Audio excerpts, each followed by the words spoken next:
तो हेलो दोस्तों, आप सभी को और एक नई वीडियो में स्वागत है। एंड आज की इस वीडियो में हम बात करने वाले हैं और एक नई टॉपिक से बारे में। एंड इससे पहले आज की जो शुरुआत होगी इस वीडियो में, तो मैं आप सभी को कुछ बात शेयर करना चाहूँगा।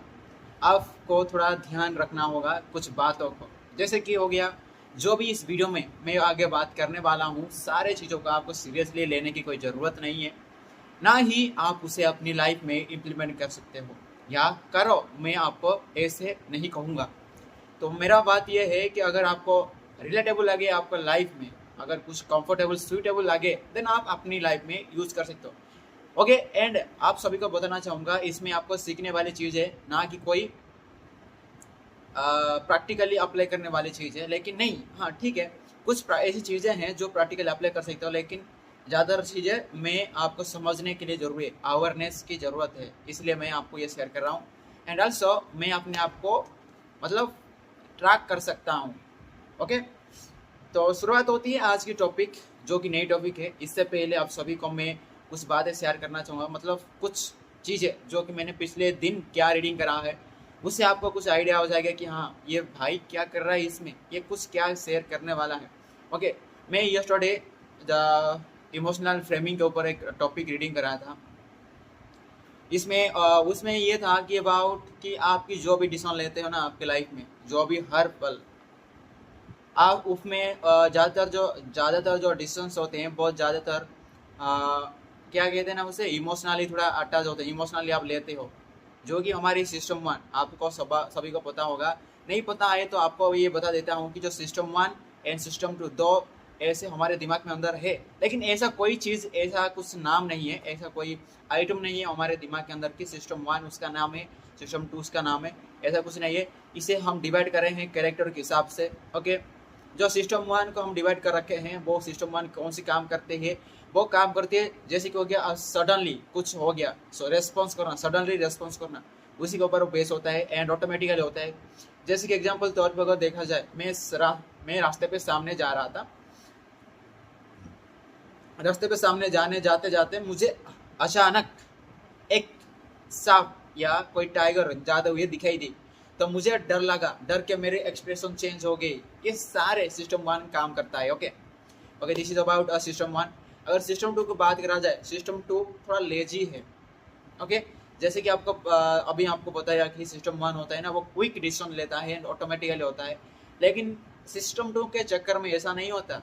सिस्टम टू क्या करता है पता है, उसको थोड़ा टाइम चाहिए एंड उस टाइम का चक्कर में ना आप उसे यूज करने मतलब इसीलिए उसे मतलब लेजी भी कह सकते हो।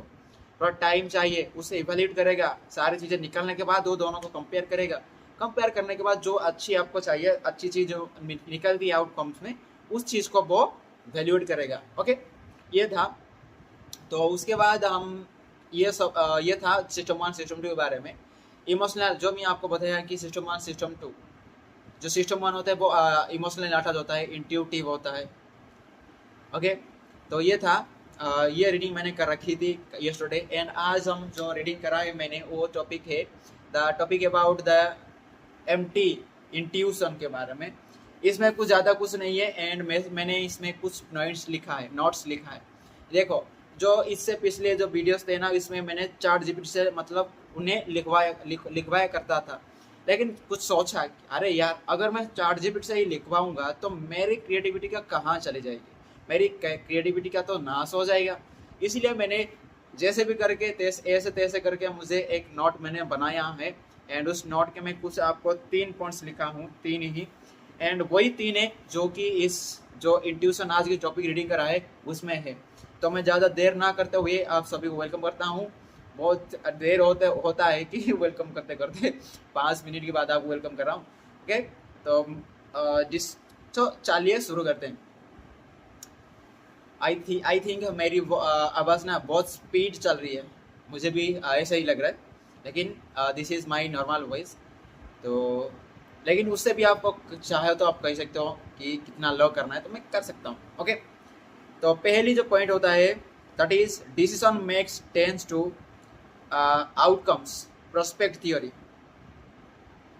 बैड और गुड।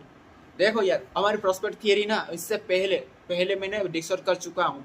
लेकिन इसमें प्रोस्पेक्ट थियोरी को कुछ झलक मिलता है। इसमें क्या कहा रहा है, जो प्रोस्पेक्ट थियोरी होता है जो हमारी आउटकम्स के बेस्ड पर होता है, जैसे कि हमारे आउटकम्स आता है गुड और बैड आते हैं, उसी हिसाब से हमारी प्रोस्पेक्ट थियोरी हमें डिफाइन करता है। लेकिन इसमें हमें क्या अलग देखने को मिलता है, इसमें कहा जा रहा है कि हम try to see your thing our gamble, okay, and they risk ours when they outcomes are good. देखो यार, किसी भी चीज का सही या गलत हमें आउटकम्स मिलते हैं, हमें पता है, देखो हमें गुड डिसीजन मिलते हैं, मतलब हमें गुड आउटकम्स मिलने वाला है, उस टाइम पे हमें क्या करना चाहिए था, रिस्क लेना चाहिए था। लेकिन हमारा दिमाग क्या करेगा पता है, उसी टाइम पे रिस्क सीकिंग करेगा, मतलब सॉरी रिस्क अवर्स करेगा, मतलब रिस्क नहीं लेगा, यहाँ पर कंप्रोमाइज करने को देखेगा। एंड ऑल्सो अगर वहां पर बैड आउटकम्स आते हैं ना, उसी टाइम पे हमारे दिमाग क्या सोचेगा पता है, कि यहीं पर वो अपने आप सोचेगा कि भाई इसमें रिस्क लेना है, यहाँ पर चांसेस जीतने की नहीं होते, लेकिन चांसेस बहुत लो है, लेकिन आपको रिस्क लेते हो।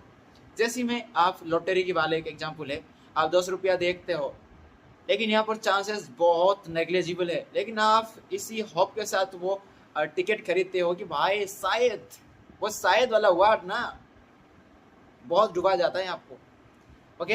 एंड मैंने इसी के ऊपर एक एग्जांपल आपको सेट करके रखा है। एग्जांपल देखो, एक केस है कि आप कोर्ट में हो, आप केस है मैटर हुआ है, एंड आपके चांसेस जीतने की है 95% है आपकी जीतने की, ओके। एंड कोई आता है कि वो जो अगेंस्ट वाला जिसके ऊपर आप केस जीतने वाले हो, वो आके कहता है कि हम 90% में पैसा दे दूंगा, हमारा बॉस दे देगा, तो आप इसे सेटलमेंट करो, ओके। एंड आप तो 95% जीत सकते हो, उससे अधिक पैसा जीत सकते थे, लेकिन उस चक्कर में 95% आप जीतना है, तो आप गारंटी जीतने के चांसेस बहुत ज़्यादा है, लेकिन वो 90% पैसा आपको मिलेगा। इसी चक्कर में आप शायद 5% में हार गया, तो अगर हार गया तो भाई इतना पैसा मिल रहा है, उतना भी नहीं मिलेगा।